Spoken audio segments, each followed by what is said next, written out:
તો ફ્રેન્ડ્સ, તમે જો વ્રત અને ઉપવાસ કરો છો અને તમને ભૂખ સહન પણ નથી થતી, તો હું આજે લાવી છું તમારી માટે એકદમ નવી રીતે અને એકદમ સરળતાથી બનતા ભજીયા.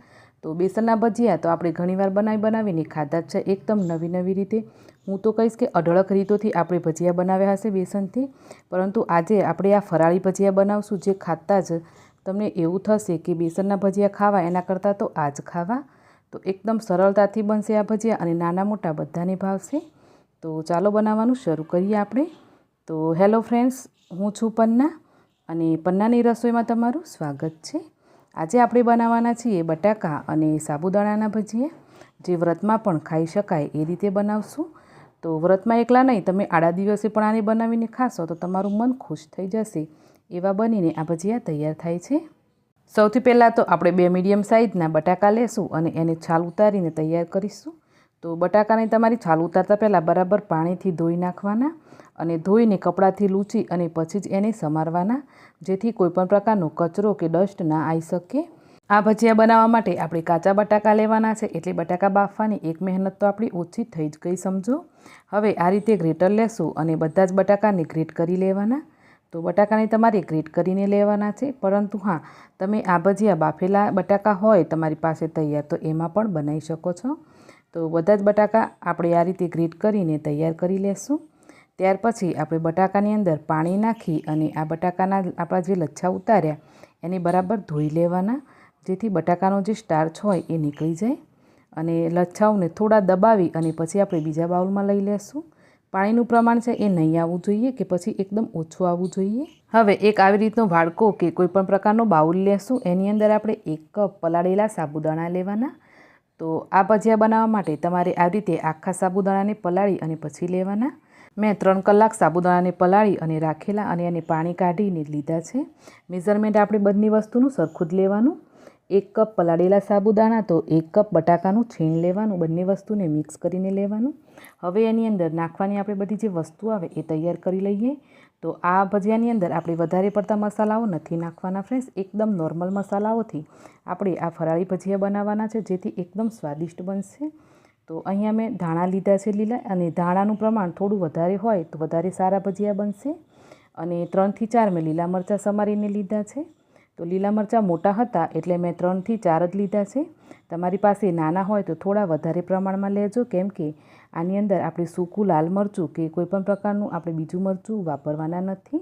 સમારેલા ધાણા મરચાંને આ સાબુદાણાની અંદર લઈ લેશું અને બીજા મસાલાઓ કરશું. તો 1/4 ચમચી અજમો, 1/4 ચમચી જીરું, 1/4 ચમચી કાળી મરીનો પાવડર અને સ્વાદ પ્રમાણે આપણે સેંધવ મીઠું નાખવાનું.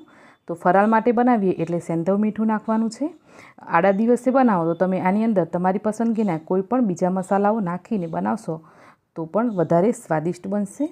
હવે 1 લીંબુનો રસ નાખી અને 1 ચમચી ખાંડ લેશું, જેથી આપણા આ ફરાળી ભજીયા એકદમ સ્વાદિષ્ટ બનશે, સાથે એકદમ ચટપટા બનશે. તો બધી જ વસ્તુને હાથથી બરાબર મસળી અને મિક્સ કરી લેવાનું એકવાર.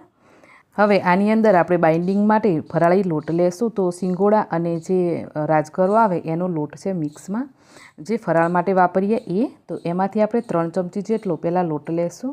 જરૂર લાગશે તો આગળ પણ લેશું, પરંતુ પહેલાં 3 ચમચી લઈ અને મિક્સ કરી ચેક કરી લેશું. તો લોટનું પ્રમાણ જેટલું બને એટલું ઓછું વાપરવાનું, જેથી બટાકા અને સાબુદાણાનો સ્વાદ આવશે તો ભજીયા વધારે સ્વાદિષ્ટ લાગશે.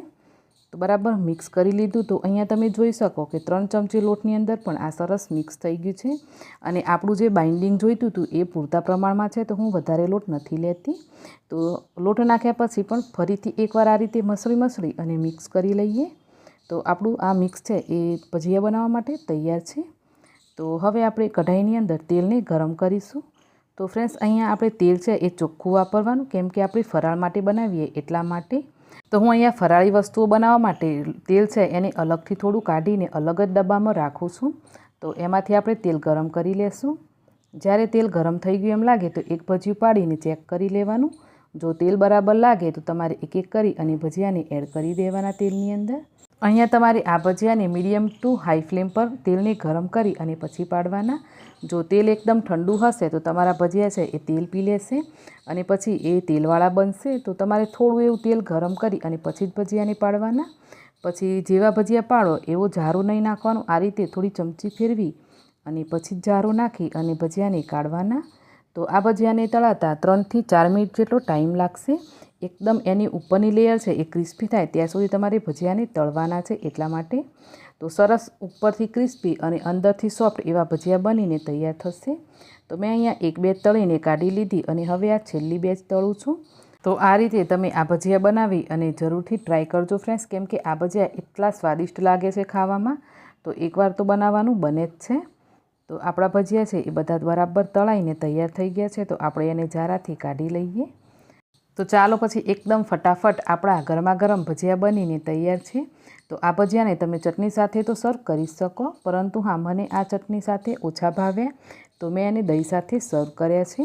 તો ઉપરથી ક્રિસ્પી, અંદરથી સોફ્ટ અને એટલા સ્વાદિષ્ટ બને છે ફ્રેન્ડ્સ કે એકવાર તો મારા કહેવાથી જરૂરથી આ ભજીયાને બનાવી ટ્રાય કરજો। અને હા, સાબુદાણાનો પાવડર બનાવીને નહીં, પરંતુ આખા સાબુદાણાથી ભજીયા બનાવજો, જેથી વધારે સારા લાગે। તો કેવી લાગી ફ્રેન્ડ્સ તમને આજની રેસીપી? કોમેન્ટ કરી જણાવવાનું ભૂલતા નહીં। અને હા, રેસીપી ગમી હોય તો વિડીયોને લાઇક, શેર અને ચેનલને સબસ્ક્રાઈબ ના કરી હોય તો જરૂરથી કરજો। તો મળીએ એક નવી રેસીપી સાથે। આવજો।